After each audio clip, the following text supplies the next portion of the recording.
你撞車？仲要咩手續啊？好簡單啫，簽個字就走得㗎啦。哦，對唔住 sorry。對唔住啊，咦，周生咧？佢漏咗嘢喎。我接俾你食啊！唔使啦。過嚟啦，紅仔！唔好亂嚟啊！紅仔有槍！冇啊，紅仔，你聽媽咪話。志雄，你嚟買衫俾阿嘉麗啊？唔係，我幫莎莉小姐攞衫。哦，你識得嗰位小姐嘅老公㗎，又會咁啱嘅？誒，周太，咁喺度撞到你啊！咁啱嘅，周太。約咗人啊？可以聽電話。咪係你今日攞嗰件？發仔攬住個女人啊！發生咩事啫？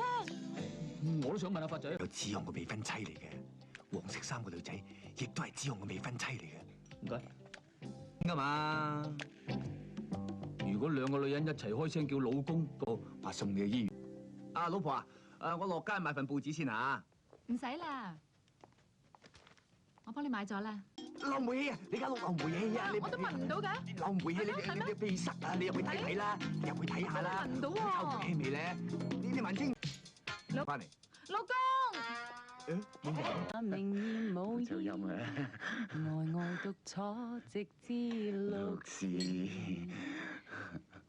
拿着兩杯暖的香檳雪都完美啊 Happy birthday to you。 Happy birthday to you。佢暈咗啊！佢周不時都係咁噶啦，就係冇事噶，我送去醫院冇事嘅。我幫你手啊！你香雞咁嘅腳，你俾夠力㗎。阿莎莉啊，唔該晒。唔使，我喺飛機成日遇到呢啲事嘅，我手都啱，即係醒啦。乜咁夜啊？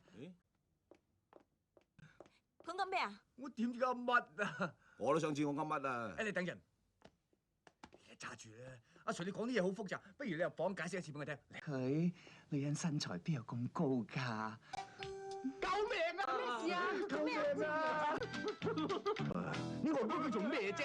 抬佢啦！抬啊！咪住！你